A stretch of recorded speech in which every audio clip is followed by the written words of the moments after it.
What is happening out there, Roto Scouts basketball fans? How you guys doing, gang? Welcome to a Monday show. Hectic Monday. Catch up on some rest after the long weekend. Didn't sleep for like 48 hours over the weekend.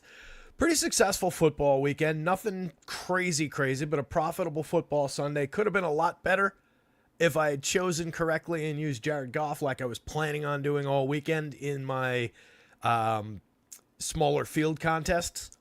Would have been a lot more successful in those had I gone to the Jared Goff play. Went with an Anthony Richardson that ended up cashing, came through. It was a perfectly fine lineup. I'm not unhappy that I played that one, but I would have liked to have had that one in the large field and the Jared Goff lineups that I did have in the other one in the large fields into some of the smaller field ones. Would have been a more interesting Sunday, but hopefully some of you guys succeeded. Projections, feel like we were all over it. Feel like some of the analysis was all over it. So if you watched the shows, if you read the article, I feel like you probably did well. Jameis Winston ended up coming through mostly, but Nick Chubb did not. That part of the Cleveland side failed. They got there. Jerry Jeudy was obviously a big piece. He as a receiver, he was fine. He rated out well for us, but really thought it was an interesting football Sunday that we were kind of all over. So hopefully we'll do the same with this basketball slate. Just kind of killing time here as the Sims are finishing up. Actually, it looks like they're done. Let me grab those right now. Put the board on the screen here so you don't have to stare at me. And let's see. All right, FanDuel. So how'd you guys' weekends go? I know, by the way, congrats to our guy Woody C. Woody took down the FanDuel $3 the other day for $10,000. Not too bad. And a little first place finish. Saw that Woody jumped on Twitter and thanked the guys over at Awesemo. It was nice of him. He hangs out in the Discord, I know. I'm not sure if he uses the projections, but maybe just like a little copy. Hey, by the way, there's this other place. I don't know if Woody's out there watching the show right now, but congrats to him. I was happy to see him. I was watching his lineup climb the standings for a while there. I caught it like as I was scrolling through. I had one that was in like the hundreds somewhere, and I noticed that he had one. And he had a lot of time left, and I was like, "Ooh, that could get there," and it ended up getting there. It was climbing the board. Oh, God damn it, Pirtle! It was climbing the board basically all night, and he ended up having to really sweat it out with Kevin Huerter. It took Kevin Huerter forever to get to the number that he needed, but it put him over the top. All right, let's see. Pirtle DraftKings good. Pirtle FanDuel not working because why? Oh, I bet it's... All right. I can cheat this real quick. Oh, actually, wait. Do I have a look up here? No. All right, let me just paste that into... Just got to fix this one thing. Jakey Puddles. I have changed this dude's name so many different times on so many different spreadsheets in so many different lookups because nobody's got it the same anymore. That last change was like everything's geared toward the FanDuel name, but I think our guys over at Ace Mine just changed it back over to a different spelling. So it's all over the place with him. But he did go through the sim. It looks like we're good here. We've got two different slates. It's a 6-game DraftKings slate. It's an 8-game FanDuel slate that, of course, as usual, includes the 10 o'clock games. DraftKings, if you guys, by the way, if you're, I know a lot of people are DraftKings players, obviously. If you guys are looking for those 10 p.m. slates on DraftKings to play like the 2-gamer later tonight, once we hit DraftKings final lock, like 8 p.m. I think is the those games, right? What's the schedule tonight? 9 p.m. So maybe I'll do it after the 8 p.m. games lock because then it's just in-game swapping for that last one.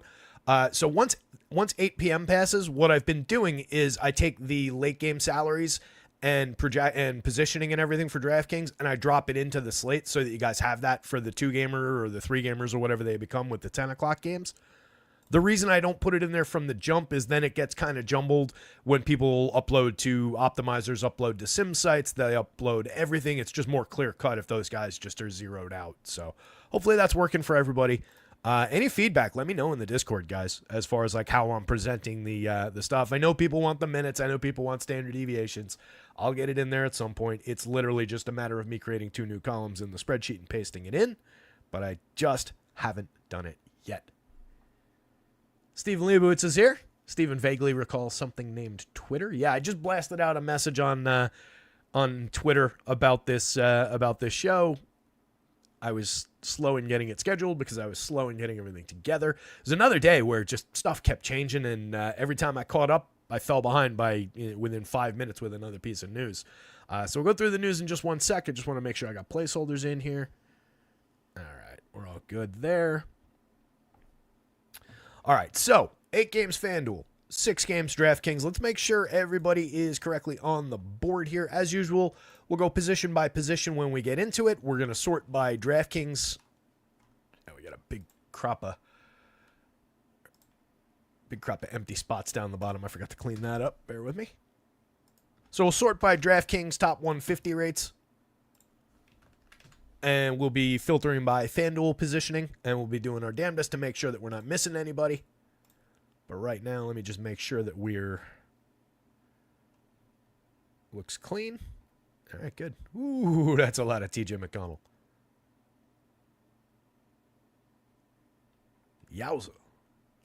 Wasn't expecting that.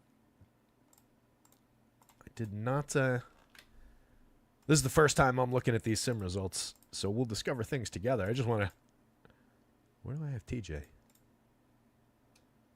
Yeah. I've actually got him knocked down a little bit by rate. That's a lot of TJ McConnell. Excellent, excellent per minute player. But that is juicy. I've got him at 1.22 right now. For the season, he's been at 1.12, 1.11 DraftKings, but he was a 1.30 player last year. Anytime you see TJ kick up into the mid-20s minutes, you get a little bit of an opportunity there. But let's talk Vegas board real quick, and then we'll go through some of the numbers here. I'm going to try not to spend too much time on the Vegas board since we had the later start. Just kind of breeze on through it, if it would open up for me.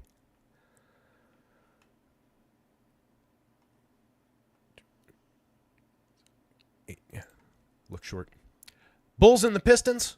Pistons favored by 4.5 in a home game. 233.5 point total there. Nice juicy total. Definitely going to be some pieces out of that one. Bull side, basically everybody kind of looking like who they are. Looks like a pretty decent Cade spot on the Detroit side. We'll get into some of those numbers, but he was projecting out pretty well. Philly, no Joel Embiid again. He's out. He's sick this time, or sick, heavy air quotes. So definitely going to be some pieces from Philly, but a really low-end total in this game against Miami. Jimmy Butler back from Miami. Miami favored by 5 in a home game, 11.5 point total. An appealing game between the Pacers and the Raptors, 234.5 point total, but we've got a few juicy ones in the 230s to work with today, so it's actually a pretty high-scoring looking slate. Raps 3.5 point dogs at home. They're pretty bad. Pacers halfway decent. The Wizards against the Knicks, the most lopsided spot of the day. Knicks favored by 14.5 in a home game. The Wizards pretty bad, but a nice high total there, 234 point total. Obviously, Karl Anthony Towns has been going nuts. That entire Knicks team is basically always playable because everybody plays a ton of minutes. There's no Deuce McBride. There's rumors that Ariel Porty is going to be stepping into more minutes and Jericho Sims is going to take a back seat, but Tibbs was telling the media that he wasn't really on that train yet. There's all sorts of things going on with the New York Knicks.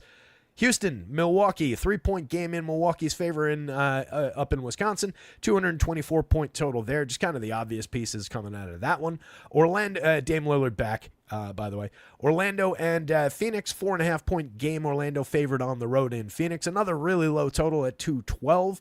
But we've got our obvious guys on both sides of that game that we'll see where they come up, and we can move them around as far as our results versus the field. Late night games, really good looking one between the Hawks and the Kings. Hawks lost Vic Krejci during the afternoon in the most recent update, but Bogdan Bogdanovic looks like he's coming back tonight. Was off the injury report. He had been down in the G League. I think he played one game down there, and then they called him back up just for presumably conditioning purposes. But I dropped him into the projections. I think he's going to be there. So just kind of adds to this board in the late night game overall. 4-point game in the Kings' favor. Domantas Sabonis is not going to be active. Darren Fox is one of the most highly owned players on that slate and looks fantastic. 236.5 point total. And then we end with Golden State with their spread out. Everybody gets a couple of minutes Little League style rotation. And the Clippers with their just kind of condensed are who they are spots. 225.5 point total. I don't love the matchup from like a grindy defensive kind of a situation, but we'll want some pieces on FanDuel from that one. So we'll take some obvious guys like Harden, like Steph, maybe some Wiggins, maybe some Zubac. We'll see what comes up, but it's not a completely terrible game. And that's the one between the two late games. That's by far the one that people will own less. Beantown's here. Mama's here. Good to see you guys. I'm a loser till I win the millies here. And Cujo is here, of course. First one in the door. Hope your Monday's going well, too, pal. Everybody's week off to a good start. Heading toward Thanksgiving. What's Thanksgiving? Not this Thursday, but next? Anybody got any great plans? I've got multiple Thanksgivings again, as usual. We do a fake Thanksgiving among the friends. My claim is that we invented the tradition. But we didn't. But we've been doing it for, this is probably the 15th, 16th, somewhere around there. Actually, maybe even more, because I think my friend Janine's kids are older than that now. But been a long time. Looking forward to that one. Some old friends are coming in from out of town, and then family Thanksgiving over actual Thanksgiving time. But that's next week. We'll see what the schedules look like as far as shows and everything, full content all through that. And check out rotoscouts.com. Perfect time to plug this site as we get started here. Projections for NBA, projections for the Monday Night Football game are up tonight. NHL slate is up tonight. So 3-sport day, definitely go check it out. Access to all of that under $1 a day for access to everything, no per sport charges. Trying to keep it light, trying to keep it so everybody can use their bankroll appropriately by entering contests. Building it up, not taking it down. Beantown's got it. Yeah, Friendsgiving. We always called it fake Thanksgiving, but same deal. My buddy Charlie and his wife do one that they've called Friendsgiving, and they've got same thing. They've been doing theirs for years. I've been to it a few times since I've known Charlie, but they're actually, I think, not doing theirs this year, which schedule-wise for me really, really works. 3 Thanksgiving gets to be a lot. So let's dive into some of this. We'll start with the guards. As usual, again, sorting by FanDuel positioning just so we get that on the board. I'll talk real quick because it looks like we've only got a few outliers up at the top here. Kevin Huerter at 25%. Interesting piece. Looks like we got him a little bit below the field. Got him at 33 minutes. He's been playing right around that, 33-8 the other day. Put up 27 FanDuel points. This is the definition of a Kevin Huerter game. So as long as he's in that minutes range, you can healthily expect him to deliver your 0.85, your 0.87 or thereabouts. I think 1 in 4 lineups is perfectly fine. If you want to goose that a little bit and take him up to the field, it's also perfectly fine. He's a 5+ value guy, just a movable piece late. I wouldn't take him down much further than this, and that at least gives you some opportunity to move things around among some of the other good players in that game if you got multiple guys from those late games on FanDuel. Bogdan did get through a little bit from Atlanta. 7.3%. I put the field at, I think, did I give it 8? It's right around there, whatever I gave it. He was at 0. I just made up a number. But I think this is appropriate, 5 to 8%, maybe somewhere around there. I give him 26. I don't expect him to start. I think we're getting like 26, 28 minutes, and that's just going to be the situation for him for right now as he ramps his game up. But if he steps into the starting lineup, maybe it's more like 28 to 30. I don't think we're going to smash the Bogdan button, though.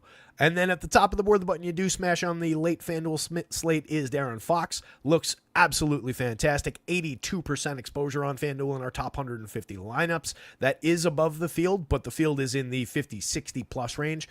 The ownership that went in here is a little bit conservative. They tend to keep things a little tighter, so they were in the 50s. I would fully expect Darren Fox to be owned over 60% of the time on FanDuel, though. And that's really the significant pieces. 2% of Harden, no Curry came up, Trey at 1.3%. Every single one of those guys, you can absolutely and probably should have, 5% or a few shares, right? This is a few shares of each guy. I think that you can take any one of those guys on just the who they are of it up to like 5% and be perfectly fine. That's approaching more of what the field is getting, but those are high caliber per minute guys. Obviously, I'm talking about Trae Young, Steph Curry, and James Harden. I don't think I need to sell that. And we got one oddball share of Chris Dunn. I give him 25 minutes today. That's right around what he's been playing. He has been decent. 27, 8 in 25 minutes for your 4,900 is not a terrible value game. So maybe somebody to keep in mind as an alternative $4,900 value guard where you can just say, you know what, I've used so much of $4,900 guy to be named later in this mix. Let me swap in some Chris Dunn in the late game. Power, what's going on? Yeah, Stephen Leibowitz. Everybody's invited over to my parents' house for Thanksgiving. Leave your politics behind. Actually, you can bring yours. All right, let's dive into the games, the guys that are on both sites. Oh, you know what? I didn't do the injury report, and it is obviously a little important here. Let me do that real quick. All right, so the ins and the outs. As mentioned, Vic Krejci's now out. Bogdan Bogdanovic is off the injury report and projected now. Biggie piece of news that was one of the changes I had to make was Yusuf Nurkic is out. Terry Rozier is also out. Mo Bamba's questionable now. Those were the news pieces during the day. The probables that have been on the injury report, Patty Williams, Timmy Hardaway Jr., Jaden Ivey, Jimmy Butler's available, Tyler Hero's available, Hayden Highsmith is available, Nikola Jovic is available. Giannis and Dame are both probable. Questionables, Miles Turner, Bilal Coulibaly, Steph Curry, Kevon Looney, Lindy Waters. So some movable parts in that Golden State game, obviously, to watch. And then outs, Lonzo Ball, Elijah Thompson, Isaiah Jackson, Andrew Nembhard, Aaron Nesmith, Ben Shepherd, James Wiseman, Scotty Barnes, Bruce Brown, DJ Carton, Bruno Fernando, Kelly Olynyk, Emmanuel Quickley, Jacoby Walter, Joel Embiid is doubtful. Tyrese Maxey, I think he was confirmed out, actually. I haven't changed that. Tyrese Maxey, Jaime Jaquez, Terry Rozier, Sadiq Bey, Precious Achiuwa, Miles McBride, Mitch Robinson, Cam Whitmore, Chris Middleton, Ryan Rollins, Paolo Banchero, Wendell Carter Jr. is technically doubtful, but doesn't seem like he's going to play. Devin Carter, DeMar DeRozan, Malik Monk, Domantas Sabonis is doubtful, and Anthony Melton is out. And that's it. Not a terrible list, but some important names and some ones to know. So with all those guys missing from Indy, presumably TJ McConnell is going to step into 23, 24 minutes. He played 23.4 in their last game. He put up a 21-1 on the FanDuel scale. Again, TJ McConnell is a fantastic per minute scorer. He was a 1.30 guy last year on the FanDuel scale. He's always been in that 1-2s, 1-3s range and becomes a piece of value every time he gets minutes. So he's just doing that. He's 4,400 point guard only on the FanDuel slate. He's 4,100 point guard only on DraftKings. We got him an absurd amount of the time versus the field on both sites. That's against... Yeah, at 96 here, we're roughly 3x. So you can do the math on where he's projected on DraftKings. That's the one I've got loaded up in the other file right now. So obviously you don't necessarily want to or have to be at 96% TJ McConnell. You don't have to take it from 30 and change into the absolute lock territory. But he looks like an excellent piece at that price, and he is a key building block on both sites right now with the way that he's projecting. So definitely one to consider. Definitely one that you can take down some, and if you say, hey, I got 75% TJ McConnell, I want to leave some room to flex some of these other guys in. No problem with it. And you've got reasonable options to do that with. In the guard spot specifically, leaving point shooting guard out of it, you've got, who is this? Dunk Robinson there at just 3,900 with the assumption of some minutes. He's a way worse per minute player. You're swapping from a guy who could conceivably give you 1.3 to 1.4 to a guy who typically is going to peak out at like 0.9. And I've got him projected just for 2 more minutes. But there's a role there. He's 200 less. If you're swapping through the guard spot, he did come up, but we got him less than the field. So you're swapping into what our sims and our numbers tell us is a worse play, but it is there as far as maneuverability if you don't want to take this extreme of a position. 81% on FanDuel is the same thing over there. 4,400 at point guard only. But again, this is correct. This is a big position that you want to be taking. I think he was in the, let's see. I don't have to. I think it. I won't give you the number, but I'll give you the range.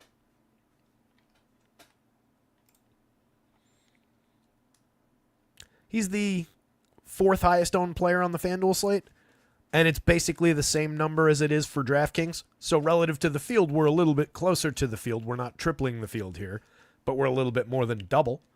If you take this down by like 15 points, you'd be more in the double territory. I'm comfy being here on FanDuel. I have no issues going to 80+%. But if you want to take it down in the 65, 75 range, you're fine. This is unfortunate. I was looking forward to getting some Cade today. Got him a lot more on DraftKings. We're a little bit below the field on the DraftKings slate on Cade, but we got him nearly 50% of the time on the shorter slate. On FanDuel, it's likely that he's just getting gobbled up by all those shares going to De'Aaron Fox. So if you want to blend that a little bit more, take Fox down a little and level him off toward the field, I think Cade is the direct pivot there. It's $100 savings from one to the other. You'd just be taking Cade more back up to the field. So instead of having, position on Fox, leaving and taking a specific position under on Cade, you'd just be kind of bringing those back toward just level with the field on both. But the Sims came up light on Cade. I'm surprised is the wrong word because there's a good explanation for it, but that's noteworthy. Let's say that.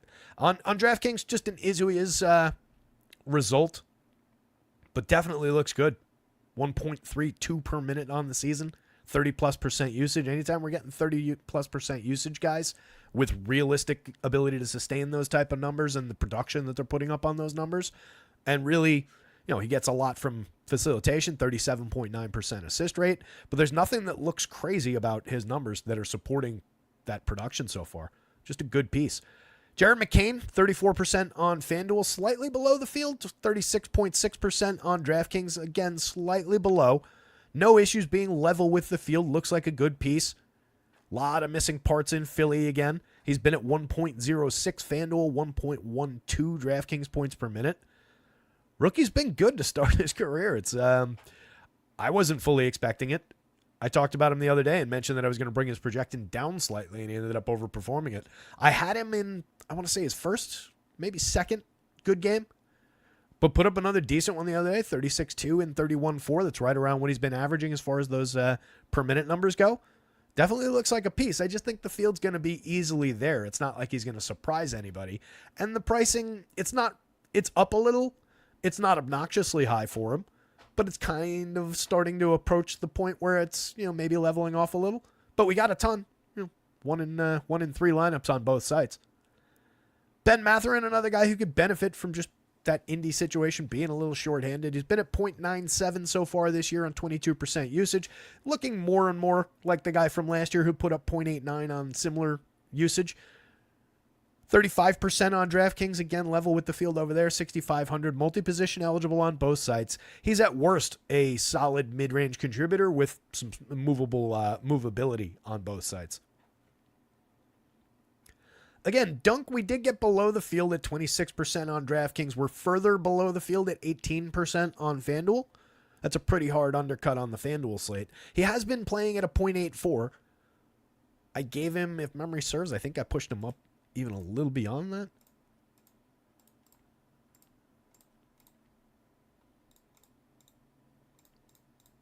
That's slightly below. Oh, wait, no, actually, that's different reference. Yeah, I've got him slightly below. You could conceivably give him another fantasy point, like 21.3, 22 over here. Maybe.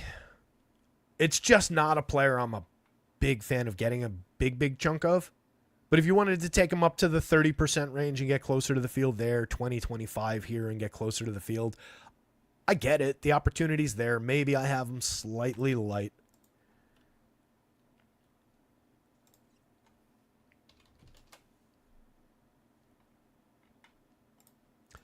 If we give him the extra point, he would probably end up still below the field, but more in the ranges that I just said. I would think like 30 here and like 20, call it 22, split the difference. Zach LaVine coming up 24% of the time. He's pretty cheap on DraftKings at 7,000, considering who he is. He's been playing at a 1.07 over there. 5.15 value score. We're typically looking in the 5.5 range, but that's fine. as far as a pretty high-end player playing at a improved level. On FanDuel, it's a 1.02 compared to the 0.94 that he put up last season. He's picked up a point of usage.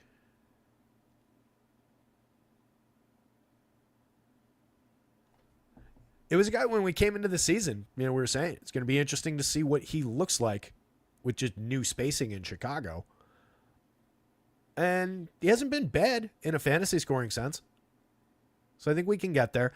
I'm curious to see what else comes up from that group from Chicago, though. Kobe White, Josh Giddey, a little further down, lines 83, 84, if they're on your screen. Just onesie, twosie shares of both of those guys. Io, not relevant on either site, even further down at line 94 there. So really, if you're going to Chicago, I think it's really just Zach LaVine at this point. We'll look where the bigs came up, but among the guards, which is typically the guys that we see land a little bit more from that team, really is just LaVine, and we're a little bit below here, but a fairly significant 1-4 chunk, and below on the FanDuel slate at 5%. Mikal Bridges, love getting to any of these different grindy Knicks who play 38 to 40 minutes basically every night.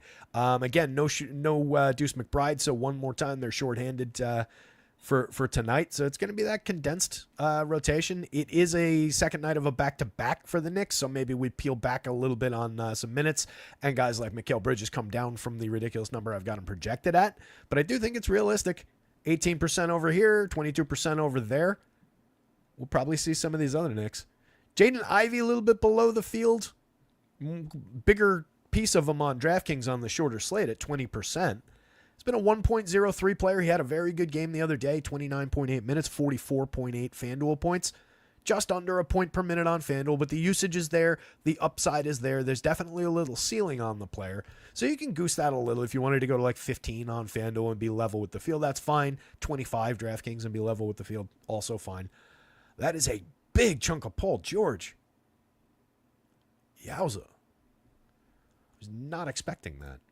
Did I push Paul George too much when I took Embiid out?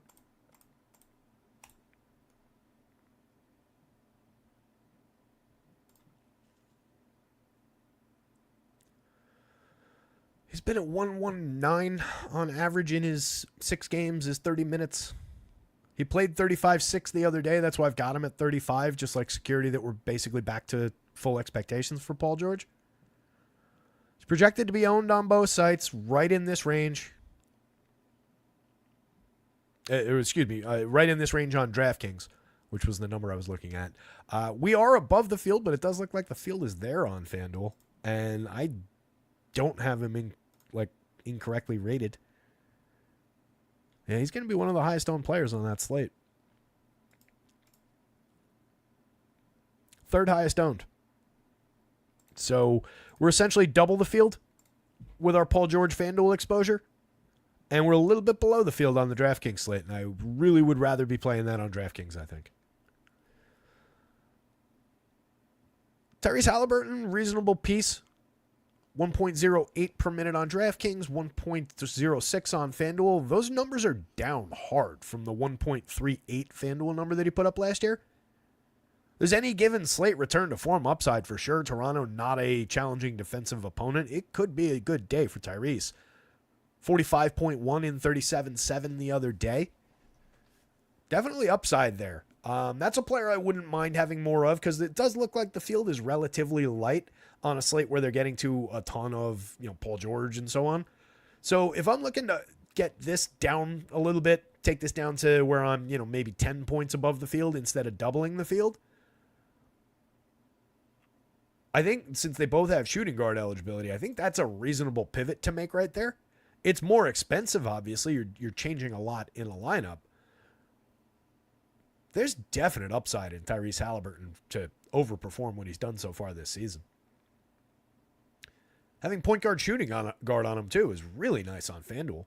Point guard only on DraftKings. We got him 10% of the time. Little under the field. Same deal. If you're looking to move shares off of one of these guys, that is a reasonable person to move shares into. 82 DraftKings, 85 FanDuel. We're also priced down a little bit for the underperformance so far this year.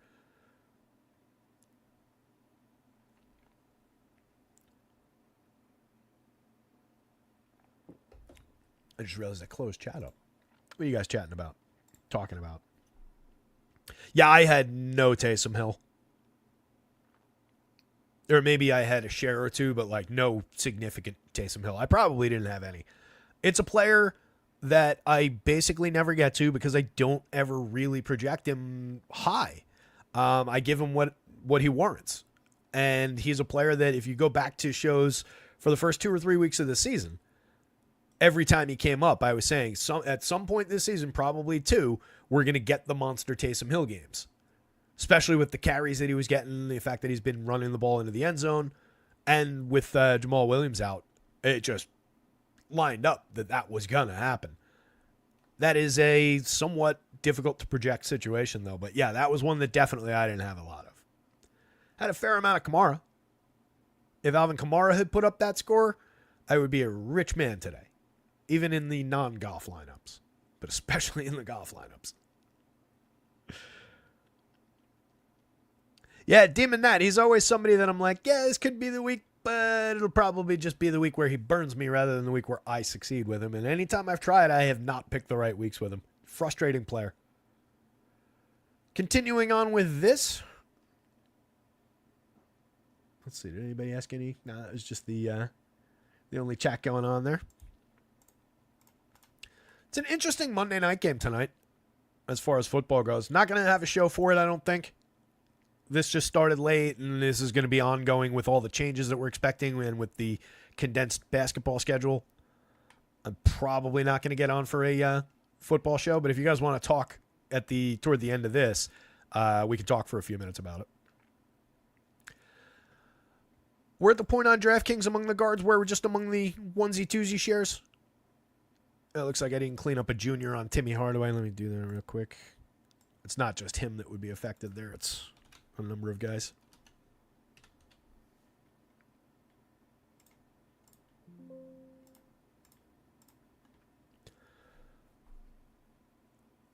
Yeah, just 2% at Timmy. He's expected back. He was probable all day. Just giving him his minutes back, but a really low-end player. But yeah, onesie-twosie shares of everybody after Amen Thompson, but that includes reasonable options like Grady Dick.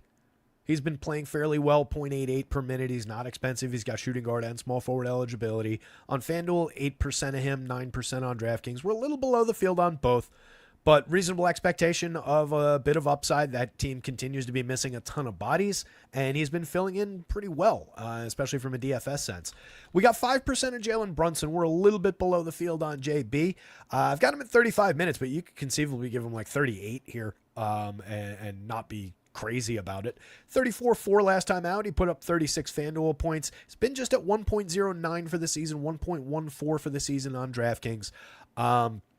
Just, a lot of happenstance, a lot of small sample happenstance where just shots not falling for him. I talked about it the other day where 100 out of 100 times he would have hit that buzzer beater last year, just the season he was having. This year it rimmed out, so little things like that along the way have kind of dinged Brunson a little bit, and they were working out, how the chemistry on offense is going to work. It's a new look Knicks team. They play differently than they played last year, and some potential interesting changes coming in at the center role. So we'll see what that ends up looking like. But right now, more shares of JB, no problem with that. 7% of them a little below the field on both sites, but taking them back to the field is perfectly fine. Jalen Suggs, we got at 20% on FanDuel, but not really nearly as much on DraftKings. 7,000 DK versus 6,700 on FanDuel. He's also got multi-position on FanDuel, point guard only on DraftKings. He's one of the pieces from Orlando. Like I mentioned, there's several top-end pieces on Orlando, several top-end pieces on Phoenix that you can always consider in any given slate sense, but it does look like we're a little bit below the field, just a more significant piece of ownership for him on FanDuel, where we get that slightly cheaper multi-position eligibility. Freddie VanVleet didn't land on FanDuel, undercut to the field on DraftKings, sub-5 value score at 6,800, 71 on FanDuel. Going up against Milwaukee, he's been at just 1.0 so far this season. FanDuel 0.99 on DraftKings. We're probably beyond the days of the Freddie VanVleet average, 1.2 and change. He might spike some of those games, like he did that basically right here. 51.9 in 27.8 minutes. It's higher than that. So he does have the ability to hit ceilings from time to time, especially on these cheap prices, but he's never going to project great. So it's just a situation, if you want to grab more, you're grabbing more, you're making a decision, building a little fort on a hill. A little Ford on Hill, Fred VanVleet. Again, Kobe White, Josh Giddey, just looking like an are who they are spot for both of those guys. Nothing special. Dylan Brooks not looking all that special. We got him 3% of the time on DK at 4,200. Small forward only over there. Just a super low per minute guy that will burn you way more often than he'll help you. Did have a 26.9 point performance in 27.8 minutes the other day. That's much more like a point per minute. But he's a low usage, again, low per minute performer on the average. And repeat performances are infrequent. Booker, I'm always happy to take more Booker. If I take that up to 15% and get out ahead of the field there, I'm fine with it. 9,500 on DraftKings, point guard, shooting guard, 8,700 on FanDuel, shooting guard, small forward. Different positional play, different price play. 113 per minute this season, has the ability to get back into that 123, 125 range, especially with missing pieces for Phoenix. So definitely love the upside of Devin Booker any given slate. He's a player I can always take a little bit more of, but he's getting expensive on DK. Jordan Poole didn't land on FanDuel, just 1% on DraftKings. Is who he is spot. He's been playing way better this year than he did last year, 1.20 so far this year on a little bit of increased usage. Scoring dependent player that I never mind when he hits the curb. Davion Mitchell, 6%, player we've been getting a lot of. Another guy benefiting just from the shorthanded situation there in Toronto, but he's another low usage, low score per minute scorer. So far this season, sub 50% true shooting, 28.4% assist rate is nice. Picks up a lot of what he does through facilitation. But if you get him on a good shooting night where he takes a couple shots, and not that he takes many, but if he makes a couple more of the ones that he does take, you get a little bit of upside out of him. Io not relevant to the slate. Dame not really falling whatsoever. 8,400 though feels really cheap for Dame. 92 on DraftKings, point guard only. Kind of surprised we didn't get him at all at that price on FanDuel. It's been at 124 per minute on DraftKings. I got him right in that range.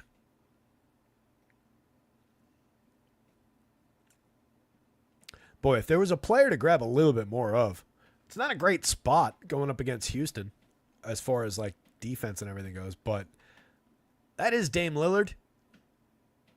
Having none of them, I'm not sure I'm totally comfortable with when he's at 8,400. That feels cheap. 92 on DraftKings, I get it. We actually did get him there once in our top 150.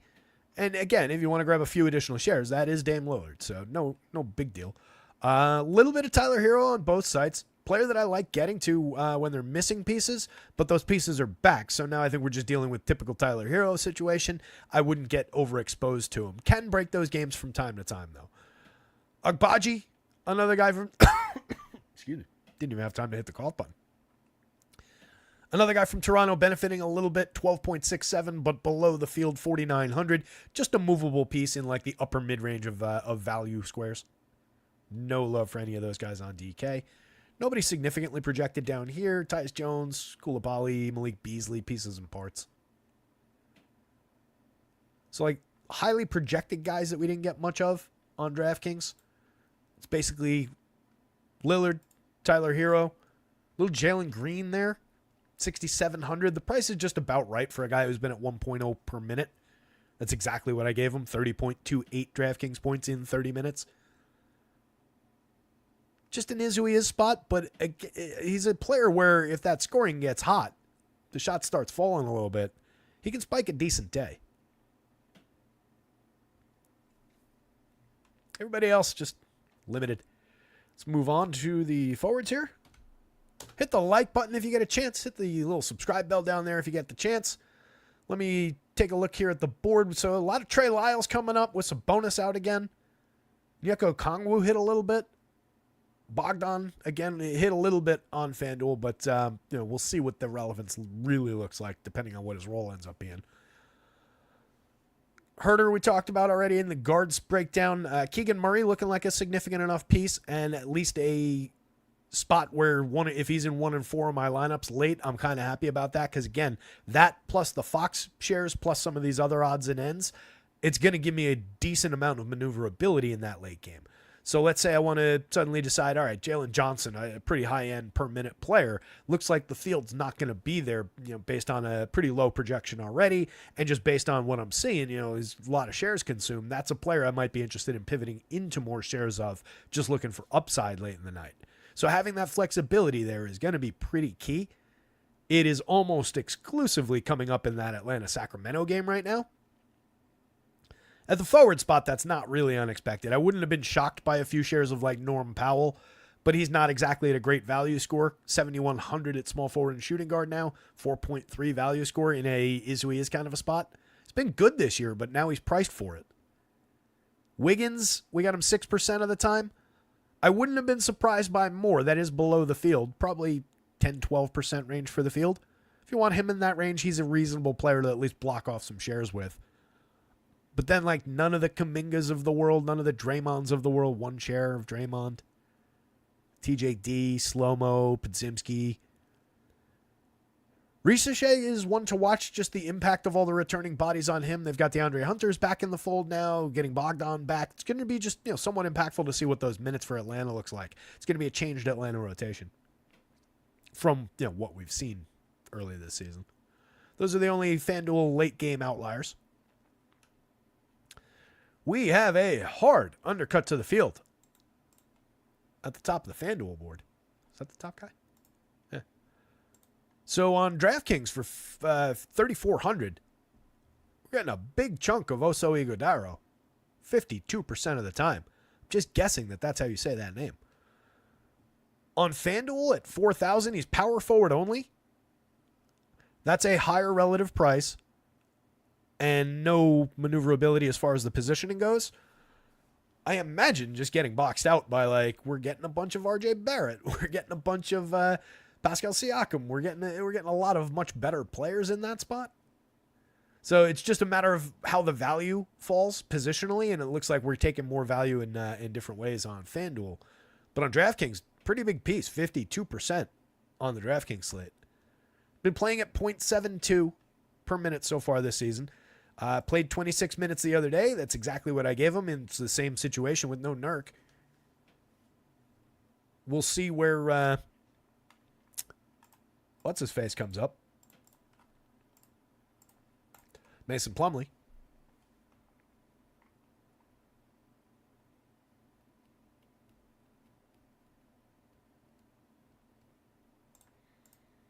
Let me see.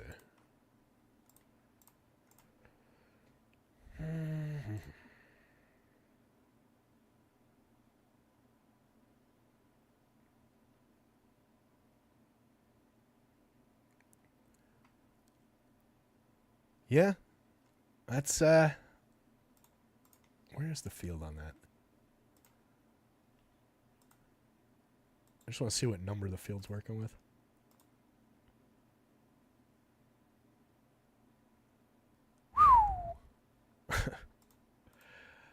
So when I say a hard undercut to the field, that is a hard undercut to the field on FanDuel. Got him at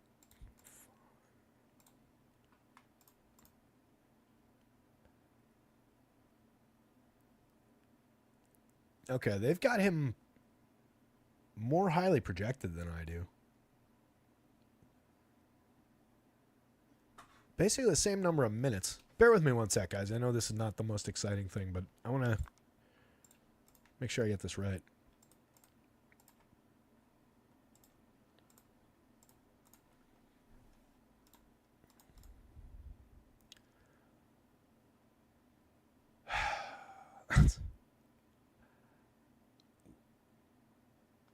What could they possibly be giving him?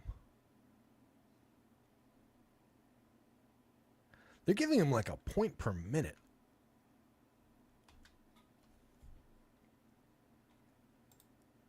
I suspect that's going to come down. That's a player I'm curious about, guys. If anybody wants to take a look on Oso Ighodaro and just let me know where kind of the industry's at as far as specifically FanDuel.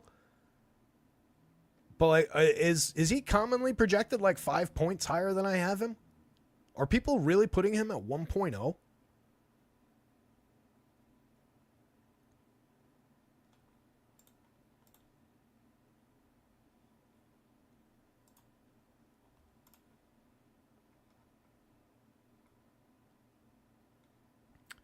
Beantown, is McLaughlin worth a flyer after seeing 21 minutes last game and then being so thin at guard, flat min on FanDuel?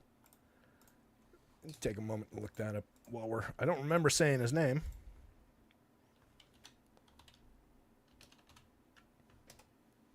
There he is. He did not come up. I got him at 18. If you gave him, the additional 3-4 minutes there, I put him at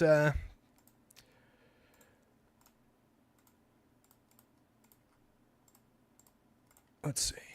I had him 18 and right on his rate. Oops.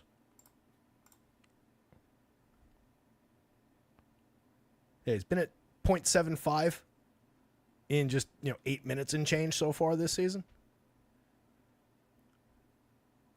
I gave him basically the 0.88, 0.87 from previous years. If you confidently think he's going to play 22 minutes, then yeah, he'd be a more reasonable value piece than this. I don't know that he'd pop, but we might see him, comparable to basically nobody because he's min priced. Yeah, he'd pick up some if you did that. So at worst, you're blocking off a little bit of, not necessarily maneuverability. Maybe it's best to keep him in mind as I want to pivot shares in that late game, and I can get off of Kevin Huerter. No, I can't because he's a point guard. It would be coming from Fox, right? So that's not necessarily great. Is there another point guard eligible guy in that game? Let's say you had Dyson Daniels shares, even though he didn't really come up. Difficult player to project. Let's say you were overweight to some Dyson Daniels and something changed there. Knowing that you had Jordan McLaughlin with the idea that, we're getting 18 at min price, we might get into the 20s. Having that pivot in your pocket for so much less gives you the ability to make, move one, and then maybe you can buy your way up to, a different big player in that late game. You could buy your way up to a Keegan Murray. You could buy your way up to a Jalen Johnson or somebody like that at the other spot. So I would consider him probably more as a spot to reserve in your swapping, as one to pivot into, not necessarily one to have, because the $3,500 spot is a lot more difficult to pivot out of than it is to pivot into. You know what I mean? I think that's the right way to look at that. Anyway, nobody answered me about Iguodala here. So again, if you see that projection jump by 5 points, that means I caved and I'm putting him higher than I want to and higher than I think he probably should be. I've got him right in the 0.73 range. He's very, very cheap, 4,000 power forward, and we got him a little bit on FanDuel, but this is a third of the field. The field is essentially 3 times that. He's one of the more highly owned guys. On DraftKings, it's not problematic because we got him in half of all lineups at 3,400, and he's multi-position eligible over there. Let's get off this player.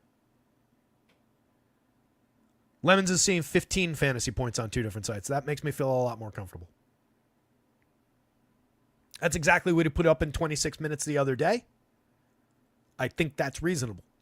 All right, so I'm just going to assume that RG's got that one pretty wrong. And like I was saying, they have him at a fantasy point per minute. I see no justification for that whatsoever. So if anything, maybe I take him down a little bit.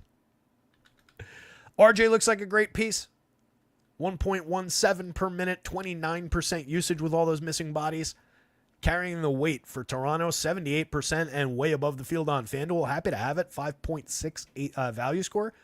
One of the top value guys. We got him and Paul George at basically the same value score and just dominating shares at these small forward, mostly probably at the small forward position.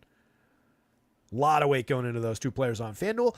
Got a ton of RJ on the DraftKings slate as well. 41%. That's more level with the field where we're taking a big position on him on FanDuel. 35% at 6,500 of Ben Mathurin. We mentioned him during the guards breakdown, but again, looks like a pretty good piece, level with the field there. For $7,200, Pascal Siakam got him 25% FanDuel, 30% DraftKings, level with the field on both. Definitely a good piece. Valued up a little bit, 7,200 power forward and center eligibility, approaching that 5.5 mark. That tells me he's getting a great value pricing. 5.32, he already is above the value threshold that we're looking for on FanDuel by a pretty clear margin. 5 points is usually what we're looking for there. 7,300, that's a good spot. I don't mind taking a little bit more than 1 and 4 and see if you can get it at least a minor advantage. You don't want to press it too much. I wouldn't say take this and turn it into 50%. But if you can take that up to 32, 35, get a little bit more than the field. Same thing over here. You probably don't want to crest like 40, but getting a little bit of an advantage on a good player in a good spot, that could definitely, he's an interesting piece. Josh Hart, 25% on both sites. Level with the field FanDuel, a little bit below on DraftKings. No issues whatsoever with taking some more Hart. Been playing at a 0.94 FanDuel, 0.97 DraftKings. Forgive the not intentional pun, but he is the heart and soul of that team. Just love the player. Did you guys see what he did for some fans the other day? He just caught somebody on social media, was at the Knicks game like early last week, up in the nosebleeds, and sent like a picture saying like, hey, these are great seats, like like you talk about when you're sitting up there. Like I could see the whole floor from here, And I really feel that way about for basketball. I think it's good. For hockey, I think the upper deck is good. I love it. For baseball, I love my seats. But I get it, right? Sitting in better seats is always a interesting experience. But the fan wasn't complaining. He was just like, hey, check out my view from here. It's actually a pretty good view. I like it. Josh Hart caught that, responded to the fan, and said, thanks for love having you guys in the building, blah, blah, blah, blah, blah. By the way, your next game you guys want to go to, I got you. And the fan was like, what? And Josh Hart gave them courtside seats. Pretty awesome.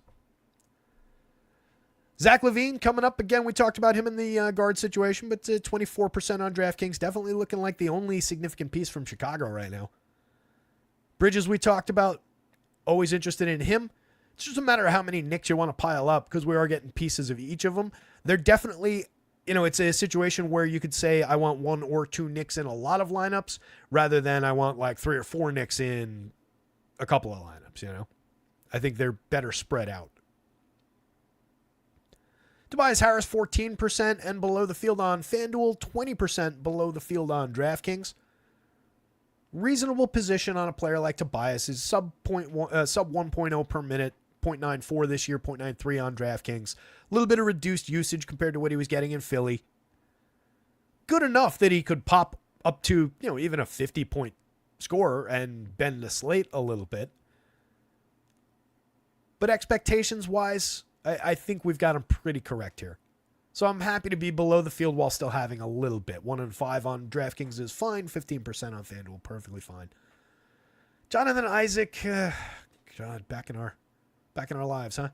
4,400 on FanDuel. He's admittedly kind of cheap for 22 minutes of a 1+ per minute player. He's always been that. 1.07 DraftKings, 1.12 FanDuel so far this year. Last year was 1.16 on similar usage. He's a reasonably efficient rebounder. Not a big rebounder, but not bad. 13.4% rebounding rate, 58.2% true shooting this season. The minutes come and go, 15.8 on average, but he played 24-9 the other day. He put up 26.8 FanDuel points. That is exactly the expectation that we're dealing with. I've got him projected at 22 minutes. 22 to 26, I think, would be the range. George, we talked about already. Significant piece on FanDuel right now. A lot less so on DraftKings, but shares on both. Franz Wagner, the other big piece from Orlando that I was saying before. You can always take the big guys from Orlando. Franz is that guy. 30% and level with the field on FanDuel. He's been playing out of his mind. 1.29 per minute. That's up from 1.05 last year. He's seen 5% more usage with Orlando a bit shorthanded. He's up to 9,100 on the DraftKings slate. That's probably why we got him a little bit less, 16% of the time. Below the field there, but just as good a piece on DraftKings. If you want to take more of him, you can take more of him. He is qualified for that now. OG coming up lighter a little bit than Bridges or Josh Hart, but this is what I'm talking about, right? You don't necessarily want a lineup that has all three of Hart, OG, and Bridges in it. It's fine to do that. I'm not saying don't. I'm not saying have none. But that shouldn't be your most common construction across 150 lineups. They've been good. They can be good together, but you're piling a lot of weight onto essentially three sub one performers, right? OG's at 0.88, even on improved offense this year, 0.87 on DraftKings. Bridges is down from 0.94 to 0.79 this year, 0.80 on DraftKings. And then Josh Hart is up at 0.94, 0.97, but not a one of those guys is playing 1+. So to pile 3 1+, sub 1 guys into your lineup from the same unit that are going to be playing on the court together, like there's a lot of compound negative factors there. But the Knicks are runaway favorites in that game too, and there's a lot of value in those guys playing minutes. So like 2 of those guys in a ton of lineups, and you can rotate through all 3 of them, perfectly fine. All 3 of those guys as your primary construction path is probably not correct. OG at 18% though, 16% over here, perfectly fine with that. Slightly below the field, little bit of a harder undercut here, but not dramatically so. Good player playing well. Fontecchio back in action, and we did not get him on FanDuel, but he's the dead min at 3,000 on DraftKings. So even with just a 15-point projection in 20 minutes, he's coming up a little bit, 14% of the time. We are under the field on the DraftKings slate, the way it's projected via that ownership. I think I'm comfy being in that 14 range on a player that I've only got at 20 minutes. He played 22 the other day, but he only put up 11.7 FanDuel points. He's a 6.63 per minute player this year on 14% usage in his 13 games. I don't know that that's somebody we want to get too excited about, but he is, the dead min does fill squares. So he's a value lever and nothing more on DraftKings, and he's not even that on FanDuel. Boucher, mix and match piece at best on FanDuel. We got him 10% of the time on DraftKings. 4,400 with power forward and center eligibility. Got him locked in right around that 20 minutes that he played the other day. He's fine. He is a good per minute performer at 1.10, but you really need more than 20 minutes even at that plus rate for the 4,400. So 10%, 10, 12, somewhere in that range. I think that's all you really want. Jovic, another guy that basically fills exactly that same description. A little bit more minutes, 24 minutes projected on him right now. Played 31 the other day, but they were shorthanded the other day, probably going back toward his closer toward his 20-minute average for the season. So the range is probably like 20 to 24. And even at 24, he didn't really come up. Grady Dick, we talked about during the guards breakdown. You can definitely get to a little bit more of him. Dylan Brooks, we talked about him as well in that one. And I would take this, or I'm perfectly happy having none of them on FanDuel. Giannis, I would definitely say you can have a little bit more than 4%, 5%. Same thing on DraftKings, 2-3%. Is a $12,000 player on both sites, so it's difficult to reach. That'll keep him relatively low owned compared to what like his, obviously fantastic per minute numbers would dictate. It's just about the price and how he fits into the slate and, how you can click other things in with him. But it's Giannis. You can always take more. He's got 100-point upside. Basically nobody else. Again, a little bit of Devin Booker here, and happy to have him and happy to have more of them if I can get there. Otherwise, nobody really came up down here. Nobody over here. Onesie, twosie shares all these guys. Patty Williams, couple percent.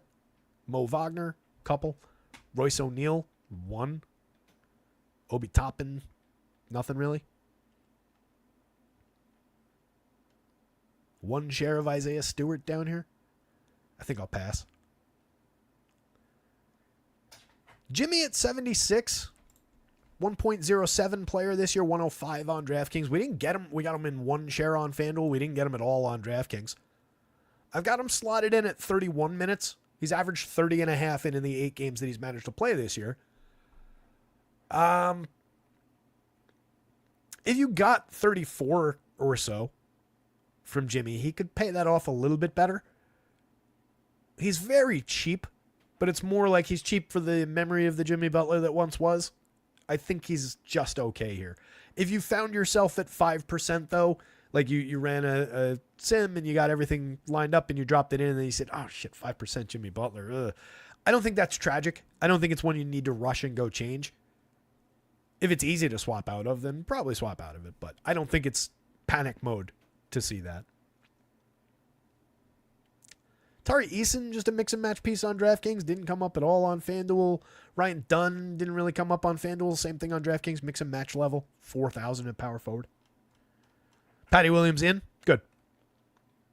One last change to make. Let's jump to center. Let me just throw everybody on the board here real quick, actually.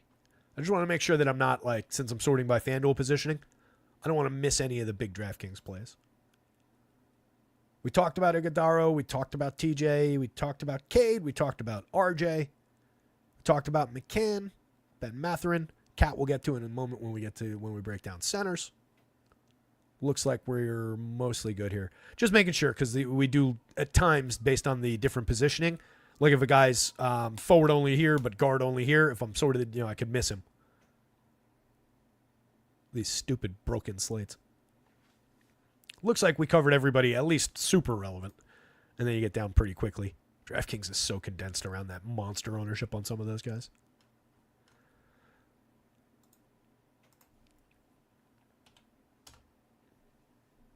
All right. Looks like we do have a few pieces to talk about that are differentiated in the FanDuel late games. It's really just Trey Lyles, actually. I was looking through these guys, but I forgot this starts higher. So 55% of Trey Lyles coming up as a big piece of value at 4,500 with power forward and center eligibility. Based on this, the fact that that's 70% at center only of Miles Turner and Mason Plumlee that are coming up, I think it's safe to say that most of our Trey Lyles is going to be at the power forward spot, but he does have that center eligibility. Little tiny sliver of Onyeka Okongwu, little tiny sliver of Zubac. 5%. I wouldn't mind having more Zubac. He's a 1.09 per minute player on slightly increased usage this year. Again, everybody currently carrying the offensive weight for Los Angeles with Kawhi out. So with a little bit more to do this season, he's been good. Slight uptick in productivity. Capable of spiking a decent-sized game. 32 and change minutes the other night. He put up 39-2. If you had him that night, that was fairly successful for your 73. It's not a bad performance. So at 5%, let's say the field is at like 8, somewhere in there, to 8 to 10. If I got him 12 to 15 and took a little bit of a position in the late night slate, I wouldn't mind that. Just depends on how that price falls, though, because obviously we've got some big pieces here.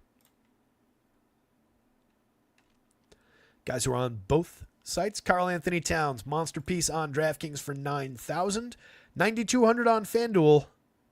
Unfortunately, it's my duty to report that we did not get a ton of Karl-Anthony Towns. I'm not totally happy about that.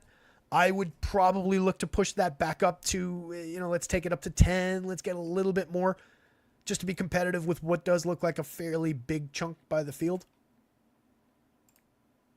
He's just been so good this year so far, too.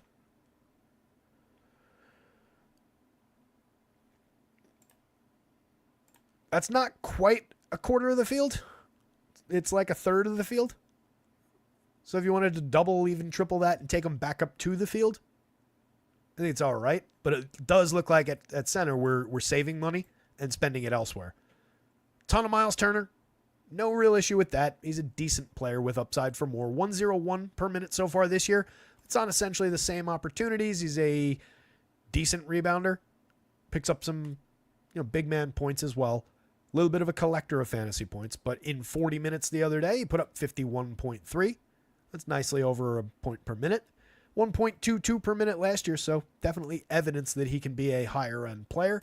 I've got him higher than this, but lower than that, if you look. 34 minutes, 38.8 fantasy points. It's mostly closing in on that number. Just again, a lot of missing bodies for Indy, and that should be a very easy matchup for him. Plumlee as a piece of value, 4,200 on the FanDuel slate. Coming right back to, he played 29 minutes in this situation the last time. Put up just 20.6 FanDuel points. That's disappointing. It's been at 0.90 so far for the season in limited action, 18 minutes a night over 13 games. On DraftKings, he's been at 0.89. It's basically the same player site to site. But he's just very, very cheap. 4,800 at center on DraftKings. We got him 15% of the time. Significantly more on FanDuel and a little bit above the field. Not crazy above, but definitely a value square on the FanDuel slate. That's where you get into issues with, you can pivot around and move some of these at 45 into those at 42 if you're looking to lighten up on this, or vice versa. But again, most of these are probably going to be power forward. It's not a bad piece of value. Everybody else on FanDuel came up mostly irrelevant. 1% of Jakob Poeltl. That's a player you can take more of. 1.20 per minute so far this season. 18.7% usage. Picks up plenty of big man points. Honestly, stat filler across the line. 58% true shooting, 12.7% assist rate this year, 17.1% rebounding rate. Jakob Poeltl's just flat good. It's just 7,600 the way that everything up here is landing. We just didn't have much room for him. But if you're sacrificing shares of these guys, that's a reasonable pivot. Boucher, don't really mind where we're at there. And then like Bam, 3% and below the field. 2% of Mo Wagner. You could take a little bit more of Bam, but it's not the same situation we had him in with no Jimmy. More relevant shares of several of these guys, though, on the FanDuel the DraftKings slate. Şengün, for one, we got none of them on FanDuel.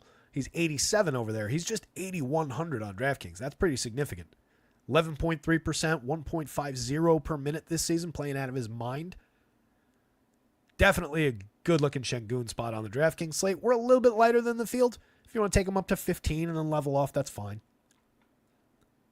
77 for Poeltl is also not bad. Similar value number. So based on that being, very, very much the same, if you were deciding like, you know what, I'm not sold on Şengün, or maybe I want to get even further below the field on Şengün, taking the shares out of Şengün and putting them directly into some Jakob Poeltl there, perfectly fine. Doing that the other way around, so you got to find 400 more to do it, also perfectly fine. So you can balance those two guys any way you want. It's not exactly the same with $4,400 Chris Boucher there, who we got 10% of as well, but you could also mix Nikola Vukovic into that. 7% of him, also below the field, also priced in the same range. So all three of those guys are essentially an interchangeable part at center. I wouldn't mind saying, all right, I'm going to take one of those guys and build a position. Şengün's probably the best player of that bunch, or is definitely the best player of that bunch.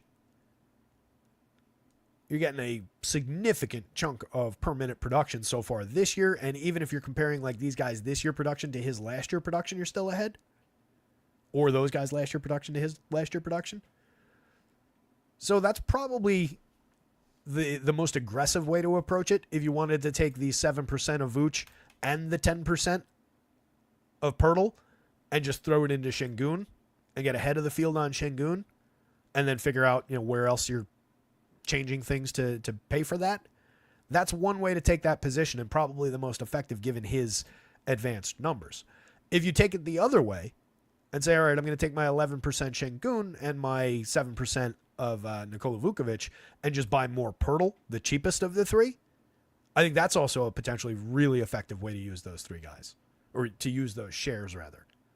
So it might not be the best idea to just be like, yeah, a little bit below the field here, a little bit below the field there, a little bit below the field there, and have a little bit of everybody.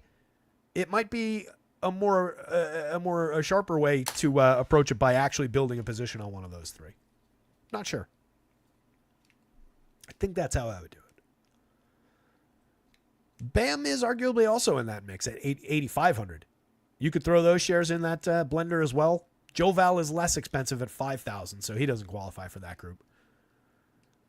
I would probably go same deal. I would go more away from Bam and toward the Şengün play, toward the Poeltl play.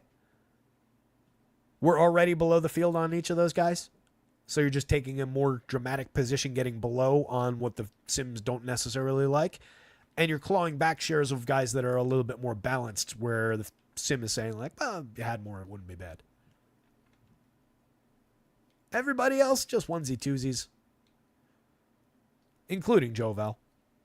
Just 20 minutes projected. 5,000 is a good price for a player as a 1.31 per minute player. We just need him for more than 20 minutes, and we don't get that most of the time. Jalen Duren, no love. Andre Drummond, no real love.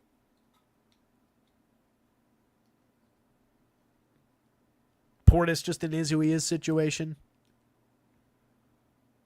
Everybody else down here is just kind of mediocre. Alex Sarr is good, but not really landing.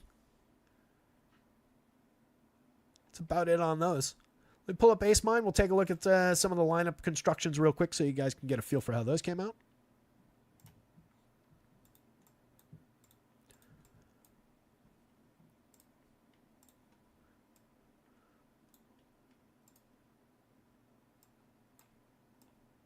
Slide down. Move that over. And sure.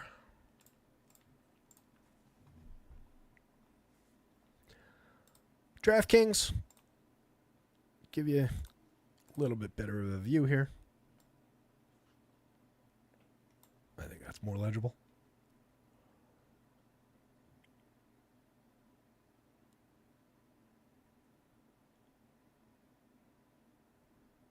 So one thing I'm noticing as I'm glancing at it, just kind of a lot of exactly what I was saying about those Knicks. As far as most of these, it's like, one maybe two. Most of these not coming through with three of those guys, despite the fact that one or two of those guys is in basically all of these lineups. So, Knicks, again, relevant mid-teen shares for basically all those guys, but getting more than like two, or at least two of the guys who are basically the same. Like if you've got a Josh Hart and a Mikal Bridges and you also have Karl Anthony Towns, that's fine. It's more about like Hart, OG, and Bridges. And again, it's perfectly fine. We're beyond the point where we really, really worry about like these guys are, potentially cannibalizing one another. Like the numbers say they're fine. It's just about the fact that all three of them are, again, sub one and fairly significantly sub one players. So the more you build sub one guys in at reasonable cost, the more your lineup value kind of might depreciate. A lot of Cade coming up in these top lineups on DK. There's a good chunk of TJ McConnell, which we know he's going to be in most of these. He is moving around the board a little bit. There's some of them in the point, some of them obviously landing in the guard, and then some making their way into util. So it does look like there's a variety of construction available on DraftKings today. See if we can find any common themes, though.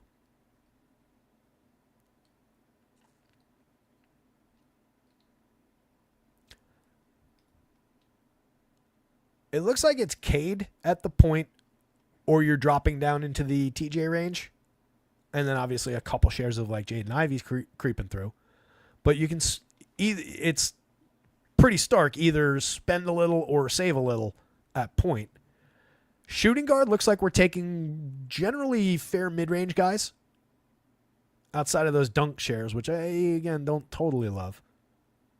But like Jarrett McCain, KCP's fairly cheap, but we had some Levine in there. Some Ben Mathurin in there from the mid-range, Grayson Allen. And then Mikal Bridges, obviously. A little bit more spend going through the small forward or the power forward with a lot of the same guys bouncing between those spots. Definitely have some money to spend at the center. A lot of Turner, Şengün, Pirtle, Cat, etc., etc. A Jonathan Isaac creeping in there. There's an Iguodala. Guard, exclusive guard, looks like whatever you didn't do here, you're basically doing there. So it is essentially these point guard eligible guys going like 1-1 across the point guard spot. Like look at the commonality between this column and that column. And obviously a little bit of some Jared McCain, some Ben Matherin's creeping through there. These are balanced lineups, though. There's not a star in these lineups. With apologies to Cade and Cat and so on. My point is there's no like Giannis. Which we knew. We didn't get a ton of them. But this is if there's a theme today, it is balance. There's a Giannis. Giannis and Cat. Plumlee and Iguodala. I don't love that. TJ. Reasonable. Good. Meh. Good. I'd be looking to see what I could do with these two spots as far as pivoting them around. Can I get from Dunk to McConnell? Can I get from Iguodala, if I do that, to somebody else, even like Jonathan Isaac type? Otherwise, that's a pretty decent lineup. But yeah, theme definitely seems balance. Spend at center. And then everything else should just kind of fall into place around the most commonly used guys. A little bit of spend at the point. I think it's like probably 1, 2. Well, no, actually I'm priced with Cade.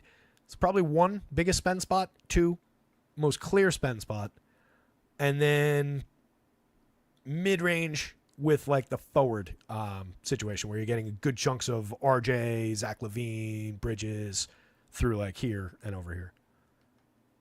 Very balanced slate though.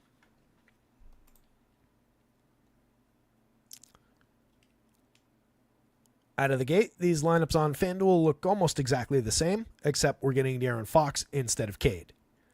As discussed during the breakdown positionally, that is exactly where the Cade shares went on FanDuel. He looks just as good on FanDuel as he does on DraftKings. It's just De'Aaron Fox looks better, and we got De'Aaron Fox in like 90% of these. There's a Cade. Do I have a Fox and Cade lineup? I got a Fox and Tyrese right there. Not bad. Fox and Cade would probably put too much money into the point. Oh, no, there's one. There we go. Agbaji, Mathurin, Isaac, RJ, Lyles, Wagner, and Plumlee. That's not terrible. I've got multi 50, 60 point guys in here with Franz, Cade, and Fox, and RJ. And then reasonably decent value guys. Agbaji, Mathurin, Jonathan Isaac. You get 1+ from those guys. Trey Lyles potentially 1+ in his value role, and then Mason Plumlee in his value role. I actually like that lineup quite a bit. It's a little down the board, but again, as we've talked about a number of times, that's call it lineup like 35. There's nothing out there that says that lineup can't succeed just because it's 35th based on the way this is sorted. That is a good lineup. I like that. But it does look like our most common decision is to go Fox, and you could call that Fox or Cade if you wanted to. TJ is in the lion's share of all of these lineups.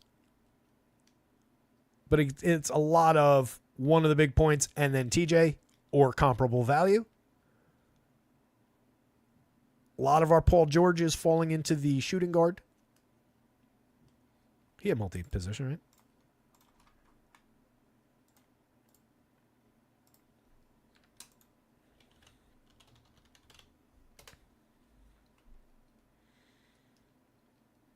Yeah, so we got like 60+% of Paul George. That's right on the screen there, 67. Most of that, at least in these top lineups, is falling into the shooting guard spot. There's one down there where he's in small forward. I guess we're picking up a few more shares here. But our top performers, and even as we're going down the screen, most of your Paul George in that big chunk of Paul George that we got, looks like he belongs in the shooting guard spot. Getting RJ with your nick of choice at the small forward spot seems viable. Taking shares of RJ in the power forward spot also seems viable, though. You're essentially blocking off one of those power forward spots for your Trey Lyles share. We got him in half of these top 150. So not an all-the-time thing, but a pretty clear thing to do. And then solid rotation through the expected center guys. And as discussed, basically none of those Trey shares are coming up at center. They're all going to be at power forward. There's one.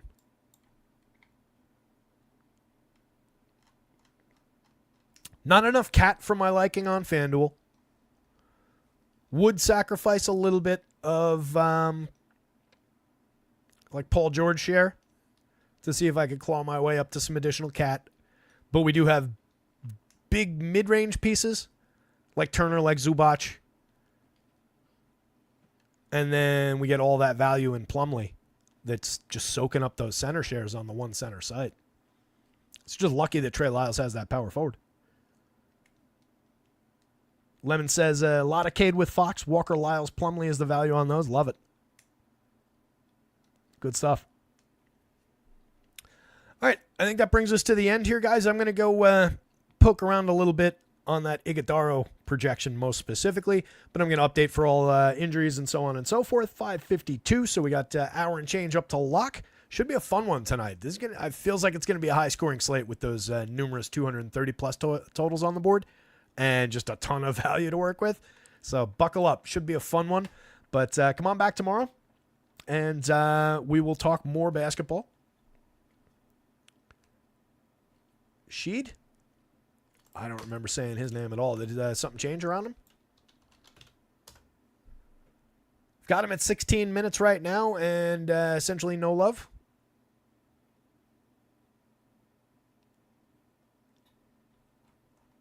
Almost definitely Lyles Beantown.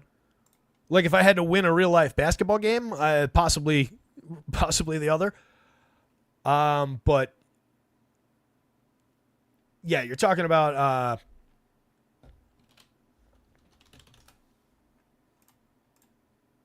let's see.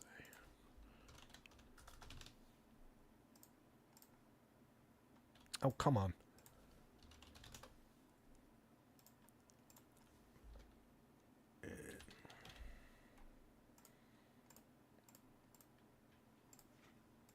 Oh, the one thing I didn't do was allow you to see this.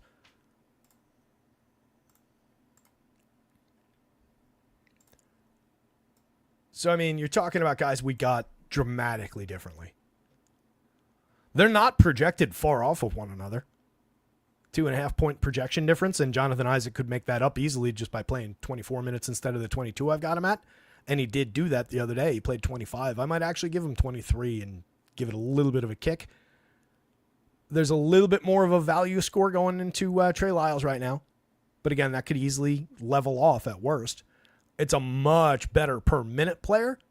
But I think with just the way that the slate's coming together, I think I want the security of minutes that I can get from Trey Lyles.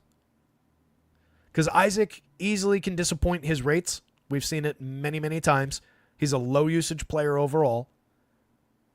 So even on a low usage guy, give me more opportunities at that low end disappointing performance, and I'll just claw my way there over time. Where Jonathan Isaac, it's more of a binary fail succeed.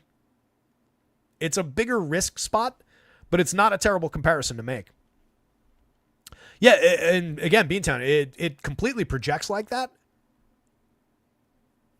But I think there's a bigger path to failing with Isaac. So it depends a lot on risk tolerance and non-necessarily math DFS basketball factors. It's more of your approach to game theory, your approach to risk tolerance. That is not an incorrect comparison to make. That is not a bad pivot to make. I do think you can go that route. Gun to my head, though, the way the math's coming up and everything, I think you go Trey Lyles there and just kind of eat the popularity. But we came up under on him. So if you said, I want to get further from that, Terry's under in the sim because he's like 60%, and it came up at 53 or 55. So let me take that down to 40%. Still have a huge chunk of them across lineups. If you're building one, it's a different consideration.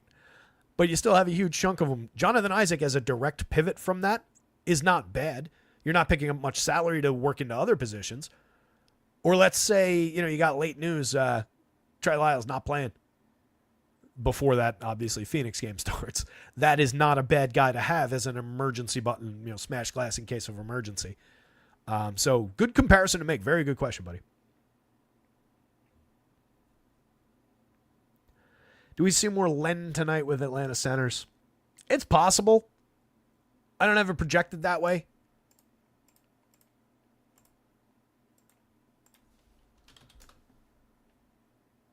I just gave him 10.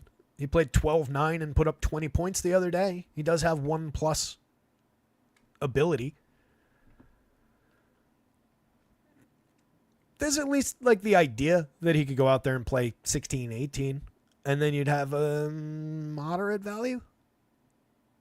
I would basically say if you want to do that with him, Beantown, if you want to again be taking a position that people aren't necessarily going to get to for how most places I would assume have it projected, I would say whatever you consider him for minutes, just give him that as his fantasy score because he is about a 1 per minute player. So if you think he's going to play 18, give him 18 and run your sim, run your process, and see how he comes up. Simple as that with a guy like that. Len revenge game. So, with that, guys, going to punch out. Let's get everything updated. Let's have a good night tonight. Go out there, kick some ass. If you're showing off the Roto Scouts logo, even so much the better. Does help. Definitely is the best way to advertise. If we can get some people winning some tournaments with the logo on, love it. But if you win anything, regardless of whose logo you're showing, regardless of who you're getting your projections from. Show me. Let me know. I love seeing you guys do well. Helps me on my nights where I'm not having a good night. But I'm going to have a good night tonight too. So good luck out there, everybody. Somebody go win something. How do I normally say that? Yeah. Good luck out there tonight. Somebody go win something. We'll see you tomorrow, gang.